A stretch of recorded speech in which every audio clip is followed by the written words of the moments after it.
Welcome to the Franchise Masters podcast, where aspiring entrepreneurs learn what it takes to find, buy, and build successful franchise businesses. My name is Drew Carpenito, and I'm your host as we dive into these fascinating behind-the-scenes stories of people who have used surprising franchises to create massive success. I'm glad you're here. Let's dig in.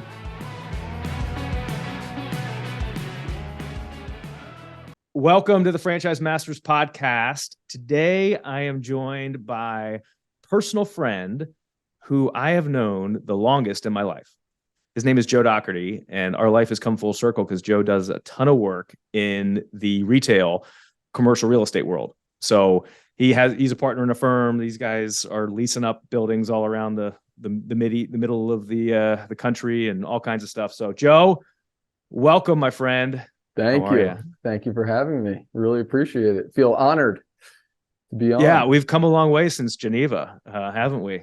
A long way. A very long way. I was thinking this morning when did we? I think it was third or fourth grade. I remember seeing you on the bus. I think when we moved back finally, or when you moved back, right?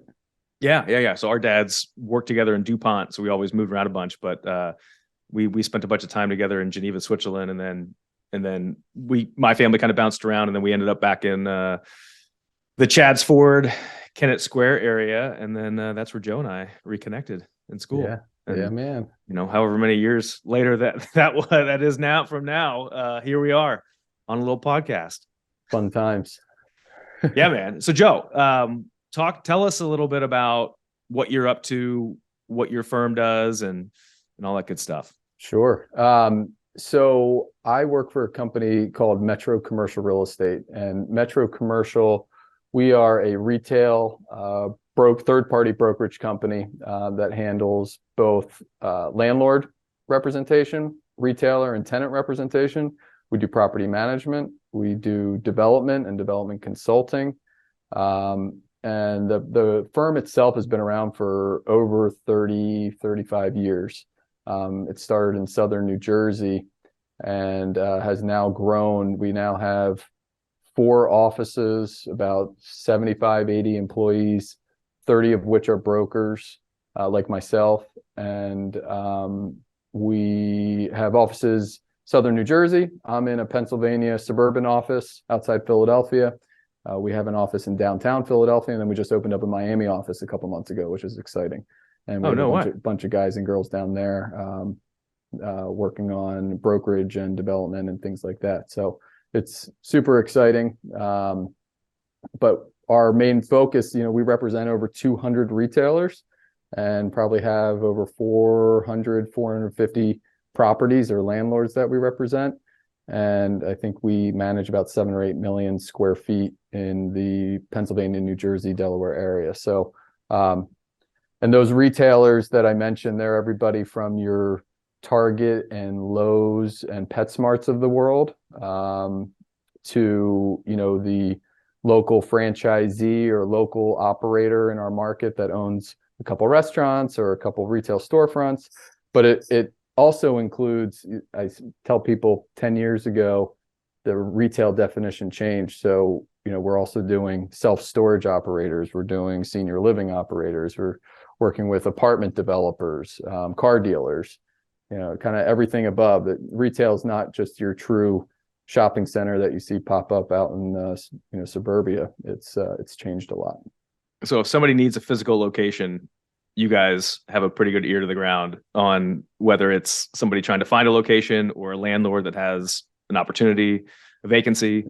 If we'll take, on the landlord side, we'll lease million square foot power center anchored by multiple anchors, Target, Lowe's, Giant, Best Buy, whomever, or we'll take that freestanding building along a highway or a piece of land along a highway, I don't know, half an acre, an old gas station, an old Kmart or whatever it is. And on the retailer side, if somebody's interested in opening up a new retail storefront, that's our bread and butter, especially in the Pennsylvania, New Jersey, Delaware area. Although we do represent a bunch of retailers, the entire country, the entire East Coast. We go up to Canada. We've even gone down to Puerto Rico. So nice. We can do retail expansion really all over the country for a retailer on that front. from skiing on the Alps to real estate mogul Joe Dougherty. Welcome, man. No, it's awesome. I No, I ski in think the like for Poconos anybody now, Drew. this is the Poconos, yeah. Yeah. Well, you guys get kind of real snow up in the Poconos. We get like a hybrid of ice and stuff here in the North Carolina mountains.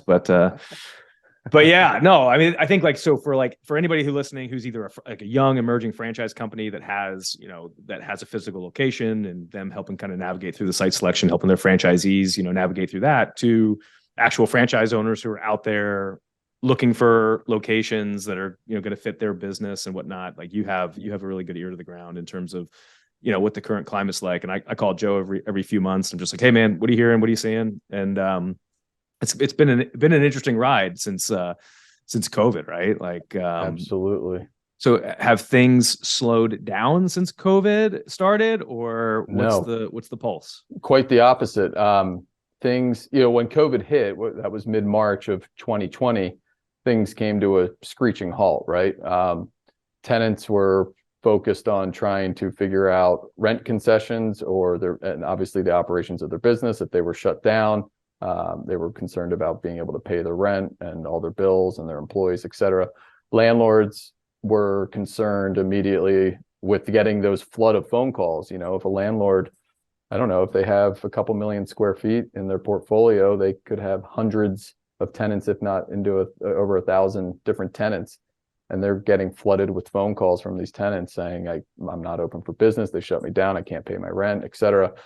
So those first couple months, and obviously landlords, they have to pay their bills for the shopping centers to keep them up and running, and they have mortgages they need to pay, et cetera. So it was a stressful time for tenants and retailers and the landlords on those properties for those first couple months. And that probably continued into the summer and the fall. But once things started getting reopened and those tenants, retailers kind of adapted, whether they were allowed to be open or they adapted to their business model. For example, the restaurants with the takeout and the curbside pickup and things like that. We started to see an increase, and then really into early 21, there was a lot of pent up demand for expansion because some of these retailers and restaurants started doing really, really well, and the consumer was just buying differently, and the way they would go buy, whether it's the curbside or getting it delivered, or ordering it online and picking it up, walking in the store and grabbing it. So 2021, super busy, and even into 2022, and we're actually seeing now a lack of retail space, especially quality retail space. There's COVID delayed a lot of new ground up development, and that has kind of created a lack of space available because we don't really have a ton of huge projects or even small projects getting built, and things are still going through that pipeline of the COVID delays, and now we have the construction delays and the construction costs. So yeah, really COVID, it was a scary time for everybody, but we came out of it really, really busy. A lot of people looking to open up stores, and we continue through that, even through kind of into 23, where everybody's concerned with the recession. We still are seeing a lot of activity on our end, so it's really positive.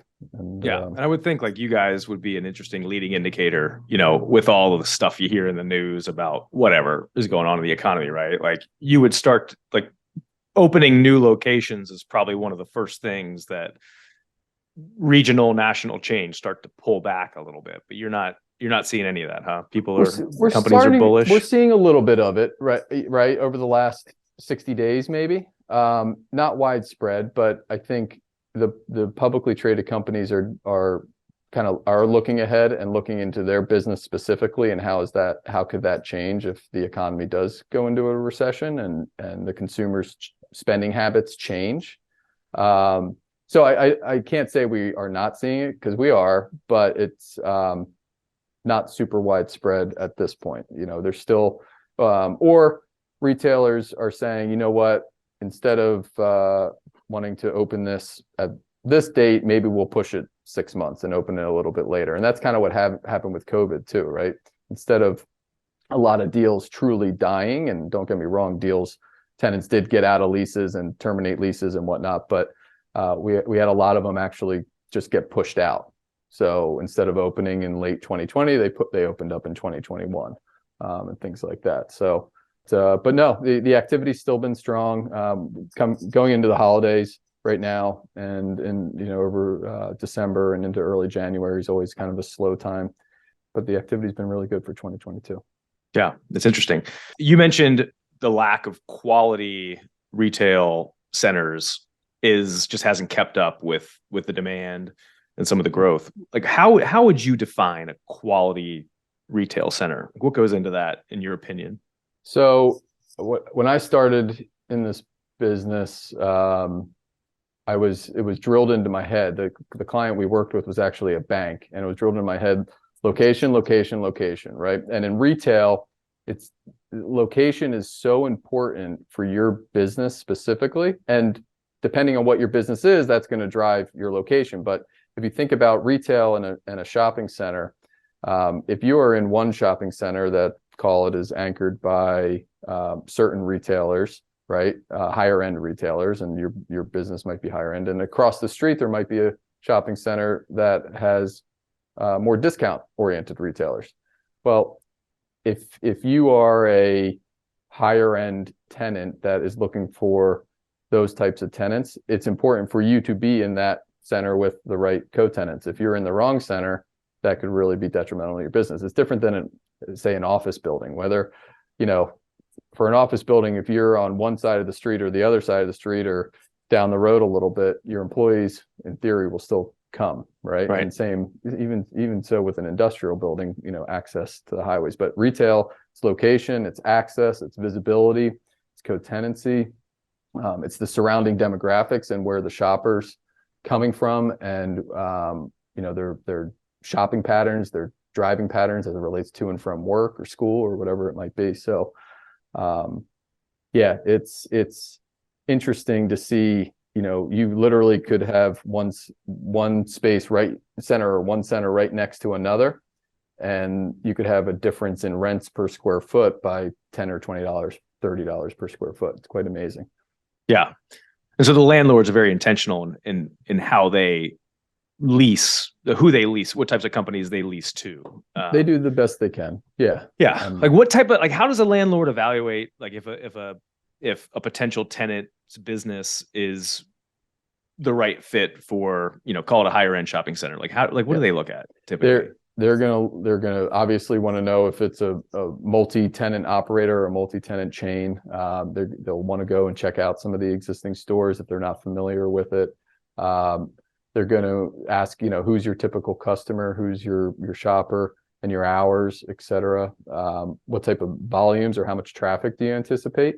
Because that's part of it. If you're a restaurant and your busy times are lunch, happy hour, and dinner, that is different than if you're a breakfast operator restaurant that's open from 7 to 2, right? And no liquor license. Or, a gym, for example, whether it's a large gym or these smaller format gyms, their busy times are early in the morning and right after work, right? So you got to be cognizant, because, parking's a big driver for retail and convenience of parking. And if people can't find parking or people can't get to you conveniently, then they're going to drive past you and go to the next guy.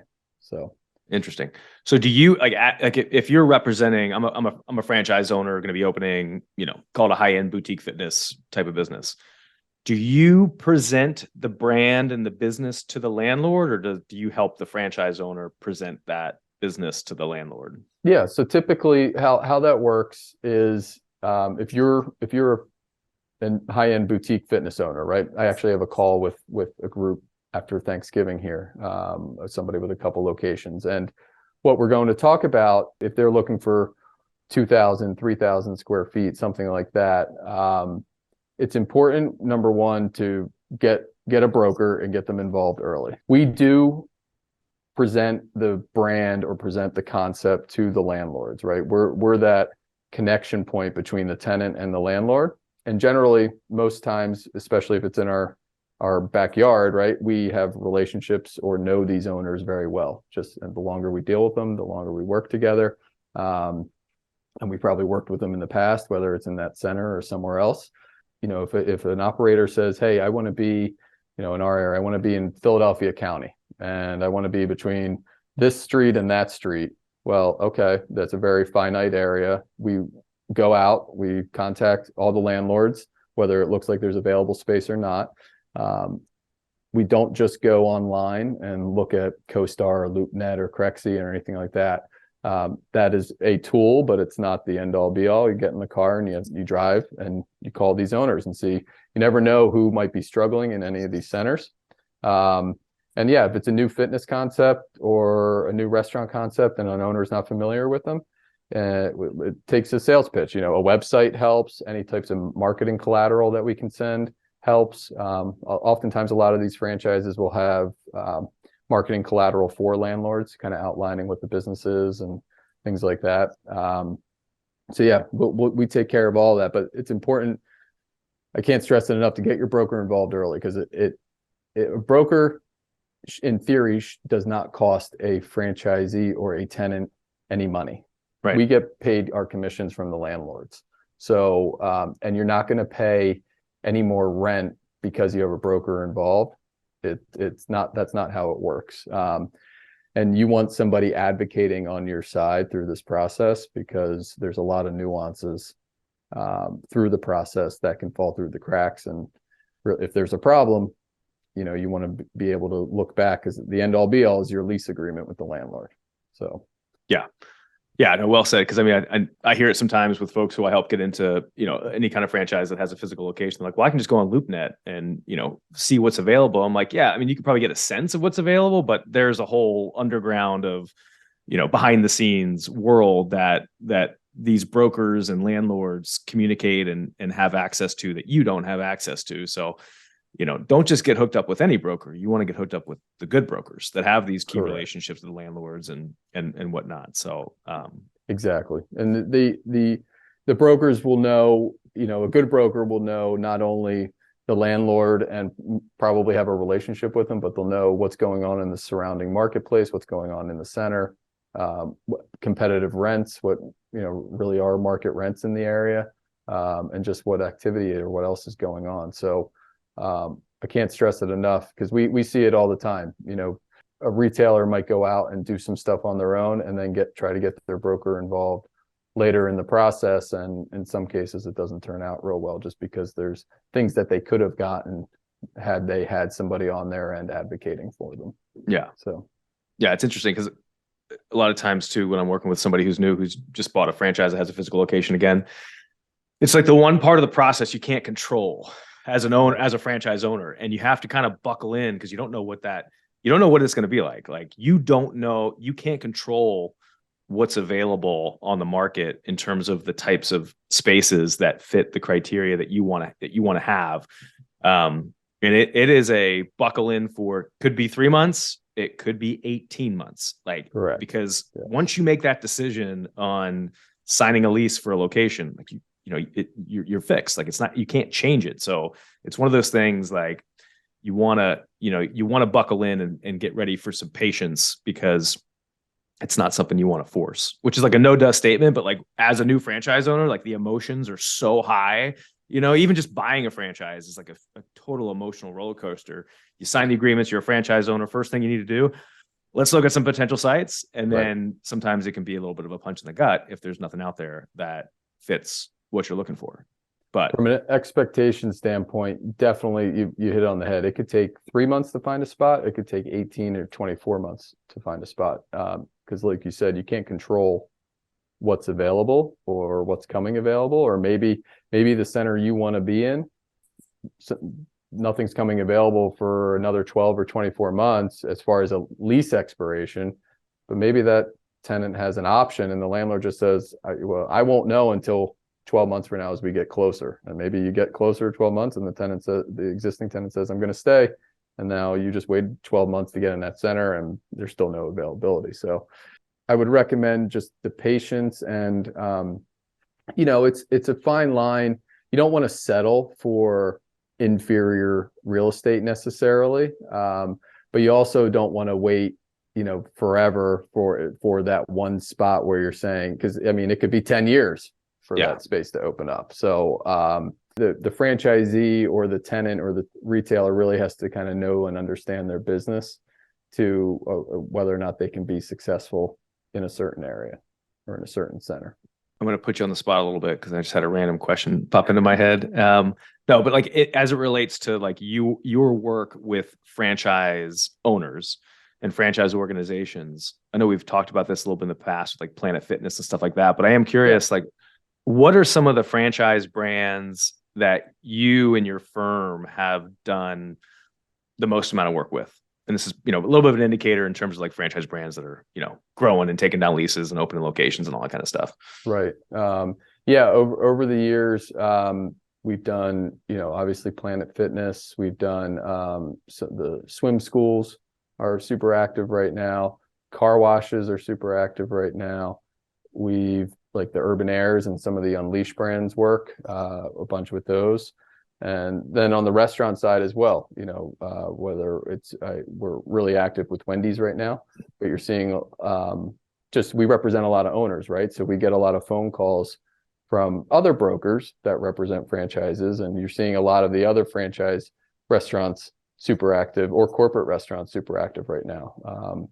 Popeyes is probably a good example of really, really active in our area from a franchise fast food standpoint. Raising Cane's is corporate.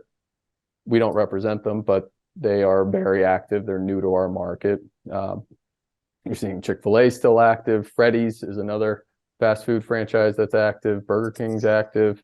Kind of all the food guys, and that's really a COVID drive-through thing. That has caused a lot of that activity and a lot of that competition in that market. I mentioned the car washes. Some of them are franchised, some are corporate, but they are super, super active. They're in the next, 12, 24 months. And I think that's all over the country. There's going to be a lot of car washes that popped up.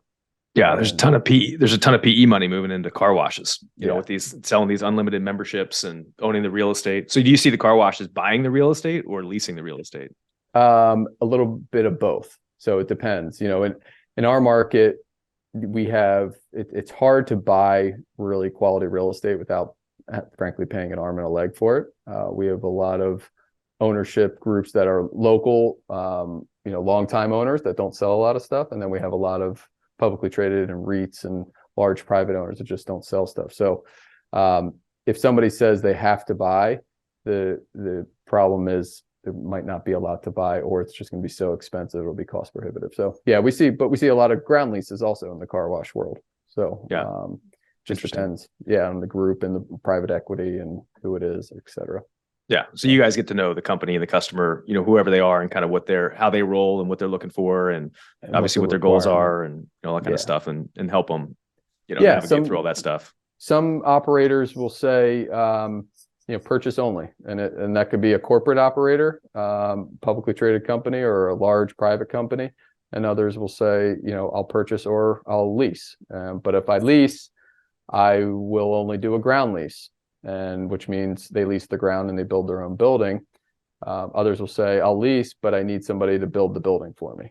A build to suit essentially is what it's called. So it depends on the model, depends on the tenant and what their threshold is and what they prefer on their end. Some like to control the construction. They can control the timeline, they can control the price, etc. Others say, you know what, I don't want to do that. I'd rather have a landlord build it for me or build it out for me and just give me the space, and I'm willing to pay a little more to have that. Yeah. And it's like one of these things, like so K9 Resorts is a company that I don't think we've talked about, but you probably know about them. They're starting to make some big waves. They've got some Planet Fitness franchise owners involved and some big hitters. But it's interesting. Like I've worked with some folks, like some family office, kind of folks, like private jet money. And they have a hard time processing the whole ground up lease thing, to where you're not going to own the building and you're not going to own the dirt, and you're going to spend a lot of money to upfit this thing. Yes. They're like, I don't get it. Why wouldn't I own both? I'm like, well, the costs are going to go up, number one, but the cash flow of it just makes sense in the cash flow of the business and how it works. And in a way, like you are creating an asset. It's not the building, it's the business. So if you ever wanted to sell it down the road, assuming that you can make this thing profitable and successful, like people are going to pay you, some kind of multiple for that goodwill of the cash flow that the business is generating, not just the physical real estate. But it's interesting, like how some folks just have a hard time processing that. And some of these tenants, they say, well, I only want to own the real estate. We've seen it happen before. And at the end of the day, they own, a ton of real estate and they're operating their business out of it. And eventually, who knows what long-term play might be, but maybe it's, sell the business and do sale leasebacks. And now they're just getting cash flow from rent from all of their old locations. Or there's a lot of different options, but on the lease front, that is more common just because not everything's for sale. Right. And especially shopping centers that are operating and income producing, et cetera. So the leases, I would imagine, there's probably tax benefits on the leases and the build outs, and you can depreciate certain things and stuff like that. So but we certainly see probably more leases than we do sales on the end user side at the end of the day. Yeah, it's interesting. All right, so switching gears a little bit, let's go back to, I'm a franchise owner, just bought a boutique, I'm going to be opening a boutique fitness franchise or a beauty franchise, like high end kind of thing. Sure. Can you walk me through the process in terms of like, once you have, let's just say we have a couple options of potential locations that we like, we think, we want to go after these two locations. Yep. What does the process look like from the time that you identify some locations that fit your criteria to securing the lease? Let's say your broker's presented you with half a dozen locations, right? You and your broker talk, you figure out exactly the parameters of what you're interested in, right? Broker goes out 2 weeks later, a week later, or whatever, comes back and says, okay, in this town or in this area, I found these half dozen locations, sends you a tracker and the brochures and site plans. Here are the rents, et cetera. Okay, we've whittled it down now to 2 or 3, like you said. At that point, we would draft a letter of intent or a proposal for that location, right? And sometimes the tenants will have templates that if it's a franchise, the franchisor might have a template for them to use. If it's a corporate tenant, they might have their own template that they like to use. And in some cases, they don't have templates, and we have tons of them, and we can modify them however it's needed. But a letter of intent or a proposal will outline basic business terms, right? And it's 3 or 4 pages long typically. In that proposal, it's going to outline everything from who the tenant is, so the concept, right? A landlord's going to want to know who's signing the lease, and that both includes the entity signing the lease, but also the people signing the lease. So if it's a corporate company, if it's publicly traded, that's easy, right? It's on the stock exchange. If you're getting the public entity on the lease, that is, most landlords, that's what they want, right? That's their number one choice. But if it's a franchisee, and if it's a franchisee with multiple locations, if they have an entity that, they have 5 or 10 locations and their entity all rolls up to one parent entity, that might be good enough to sign the lease. But if it's a first-time operator, 1 location, 2 locations, oftentimes a landlord is going to want to know who is the person that is signing the lease, really guaranteeing the lease at the end of the day. And we call that a personal guarantee. So most owners, especially if they're putting capital into the space, whether it's demolition or any build out or anything like that, they're going to want some type of personal guarantee from the operator and any partners or principals and their spouses, if applicable. And that guarantee, typically, the preference from an owner is they'll ask for the full initial term. So if you're signing a 5-year lease or a 10-year lease, they'll ask you to guarantee the whole thing personally, but that can be negotiated. That's where, getting the right broker involved, you can negotiate that down and limit your exposure long term. So, because if you do a 10-year personal guarantee, that if you have an issue in the 3rd year of the business, that could be, a big chunk of change that you have to come out of pocket to get out of your lease. So we draft a proposal, includes the tenant, the guarantee, who's signing the lease term, the rent, We get into the triple net expenses, which is the common area maintenance, the taxes, and the insurance. We try to put certain parameters around those as far as capping how high they can go and how quickly, et cetera. We'll get into exclusive. Depending on your business, you're going to want to make sure a competitor doesn't come in the same shopping center. So we'll get into that a little bit. And then there's some other general items in these proposals, but in theory, very basic. And they're the structure that once they're negotiated that you give to a real estate attorney to help negotiate the lease. So yeah. So is that when you ask for tenant, like, because you kind of have a decision as like as I'm the franchise owner, right? Like you can go after tenant improvement, a big chunk of tenant improvement ask, and maybe pay a little bit of pay a higher rent on a monthly basis, or you can try to reduce the rent on a monthly basis and not ask for as as much help on the tenant improvement stuff, right? Correct. So you would put that in the proposal as well. Yes. And again, it comes down to the business structure of the concept, right? What their model is, but it also, if it's a franchisee, maybe what their threshold is. If they come from a construction background, they might say, you know what, I can do it faster, cheaper, and better than anybody else. I'd rather a lower rent. But if somebody doesn't have that background or those connections, they'll say, you know what, I need some cash from the landlord, or I want the landlord to do some work for them, but I'll pay a little bit more with that. And sometimes you might not have a choice. Sometimes the landlord's going to dictate it. Right. They might tell you, I don't have any cash or work that I'm going to do for you. You have to do it all. So that's all part of the negotiation. Yeah. Yeah. And it's like, as a franchise owner, like I'm going to look at, okay, if I'm using an SBA loan, how much of the SBA loan would I use for the construction and my own personal tenant improvement to get the shell where I want it to get to, or do I, am I comfortable paying, and paying interest on that money basically versus paying a higher monthly rate and maybe hopefully being able to negotiate a big chunk of tenant improvement money from the landlord. So there's all these like factors that, you look at from my side, as the franchise owner side of things to figure out what's going to be the best. And then you try to make it happen, right? Yeah. Well, you brought up a good point. The SBA loan, that process is, if not done before you start looking, or simultaneous. We've had people get delayed and their SBA loan isn't closed out or isn't finished, and you might lose the space. Especially in a competitive market or a competitive area. If we've fully negotiated a proposal and ready to go to lease, or maybe you're negotiating the lease. Oh wait, my SBA loan isn't done. I need 30 days or 60 days. Well, that space might not be there. The owner might not wait for you. So getting that figured out up front, because an owner is going to ask all those questions.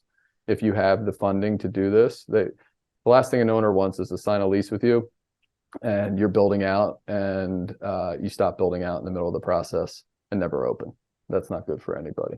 No, they want you open as fast as possible and paying rent as fast as possible once it's go time. Yes. But isn't it like, I've heard this from so many different people, like, so that you have to be patient, number one, in figuring out what locations are available in your area. And then number two, when you start the dance with the landlords and you fire your first bullet on a letter of intent, they might not respond within 24 hours, right? Like landlords are notorious for operating on their own clock. The process is not quick. It takes time. If you're asking an owner to do work inside a space, you send them, especially somebody who's more sophisticated that might have a landlord work letter, or a franchisor that has a landlord work letter, or a corporate tenant. You send them a 2 or 3 page work letter that says, I need this electric, I need this HVAC, I need this type of lighting or this type of flooring. Well, they have to go out and get that priced by a contractor to know what they're dealing with. And that takes time, especially in this market. That could take easy 2 weeks. I've had it take longer. I've had it take a month. I've had it take 2 months. It's just depending on how detailed that info. Yeah, but 24-hour response. It could happen, but be patient. That first offer, that first bullet, like you said, will also dictate how the response comes back. I mean, if you're going in and you're lowballing somebody, if they're asking, I'll make this up, if they're asking $30 a foot triple net in rent, and you say, let's offer 15, you might not even get a response. So there's a reason there's an ask, and landlords put asking prices on it. In general, to be able to negotiate, sometimes they put a price on it and that's the price, but it's important, don't lowball them, because that'll just offend people and won't even get a response in often cases. Yeah, and I think that's where you guys, like where you come in and your team Correct. comes in to help just guide, especially again, if I'm a first time franchise owner of a physical, a business that requires a physical location, like just helping to guide me through the process to, try to get the best deal possible I possibly can within the realistic realm of what landlords typically, are willing to do. And just the market for where it is right now, it's, it had been swinging heavily in the landlord's favor. Yes. And I think it's still, it feels like it's still a little bit in their court, right? I agree with you. Yeah. And, we'll see what happens next year, but yeah, for right now, especially again, it's market by market. Yeah. Location by location. I mean, we still have stuff that is sat empty for, 10 years, and that's just based on location or area. But one other thing that just popped to mind was also having your financials ready. An owner that is sophisticated is going to ask for your financials, and depending on your business or the entity on the lease, if it's a true entity with multiple locations, they're going to ask to see your business financials and your tax returns for the last couple of years for that entity, et cetera.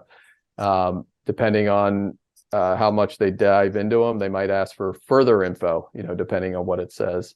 If it's your first time as an operator or franchisee, or your second location, they're going to probably ask for personal tax returns and your personal financial statement. So having all that ready to go, same thing. We've had people say, oh, I got to get that together. And then it takes 2 or 3 weeks, and, they got to go to XYZ to get copies of their returns, or they got to go to the bank and get copies of this.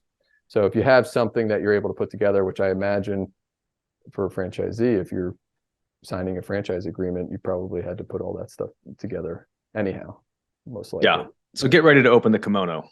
You might not have to open it. Yeah. But be prepared if you get asked to, like, have this stuff ready to go. If you're uncomfortable sending it to your broker, who knows, maybe it's one of your really good friends or a family friend or whatever, right? You don't want to send it to them. It's perfectly fine to say, hey, can I send this to the landlord directly? Yeah. We won't get offended. It's absolutely okay. And like all the stuff like Joe and I are talking about right now, this is one of the things that I tell people, like kind of advise them when they're looking at a franchise.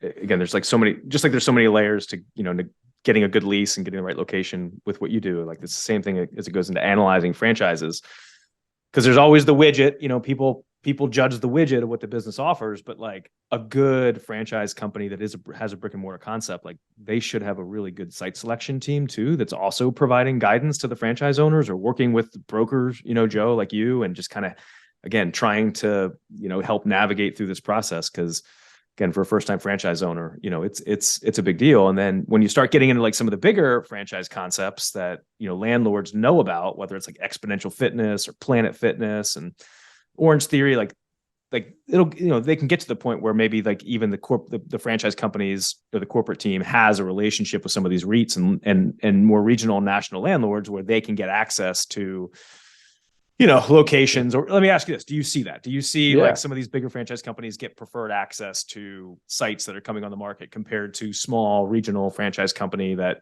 the landlords don't know about? Absolutely. So we have franchisors and franchises that we represent on a master basis. So we might have the whole East Coast for a concept, and every single franchisee that comes into the system, we help them with their real estate. And generally, if it's down in North Carolina, I'm in Pennsylvania, right? If it's down in North Carolina, and we being the broker would hire and collaborate with a local best-in-class broker in that region to help us. And we figure that all out on our end internally.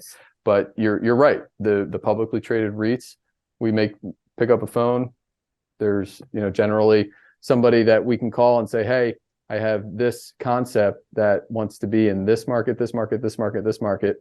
What do you have?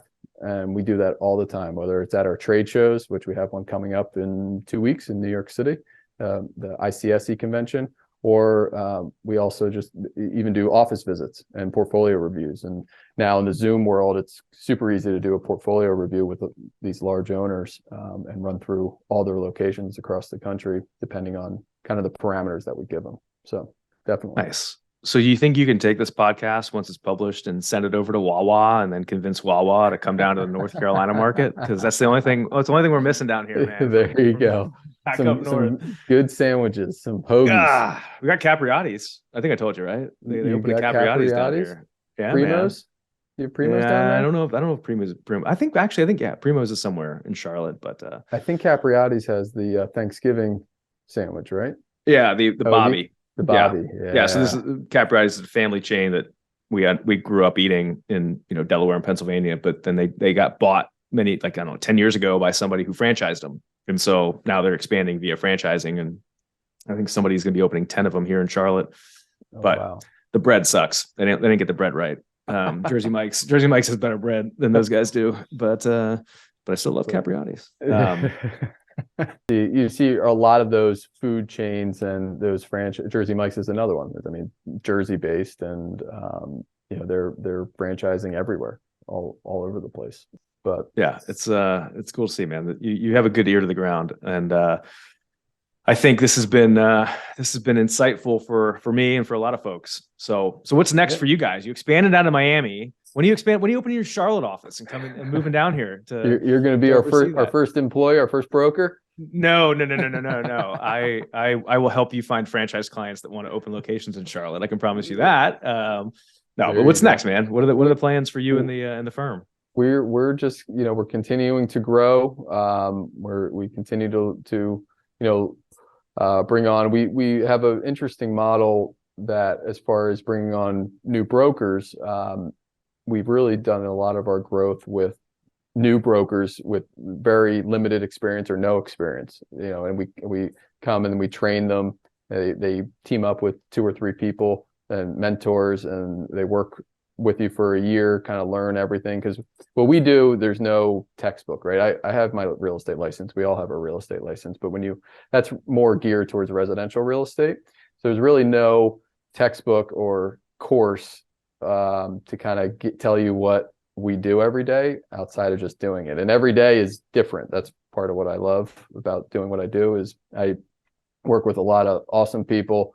I have a lot of great clients that are really good to me and have been really good to me for years and years.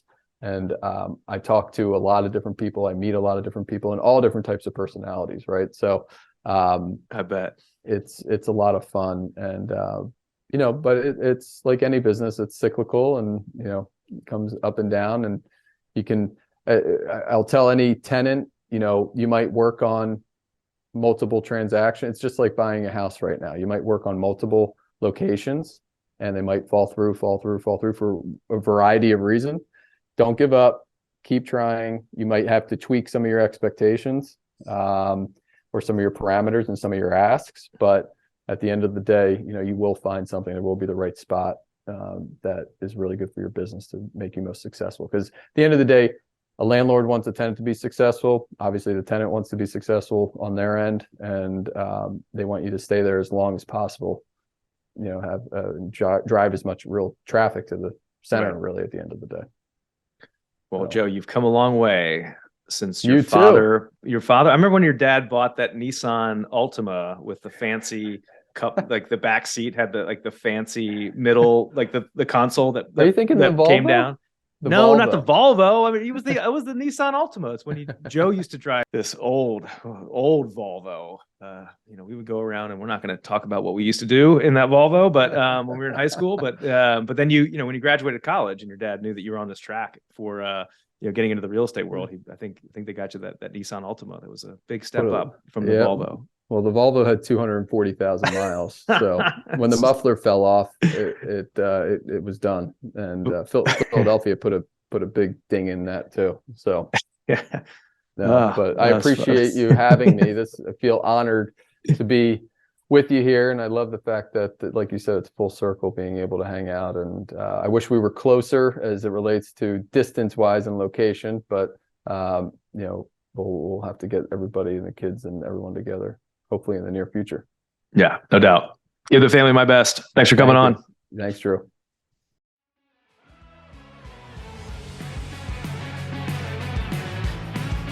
That's a wrap. Hope you found a nugget or two in there that can help you on your franchise journey. And if you ever want to talk franchising, reach out to me anytime.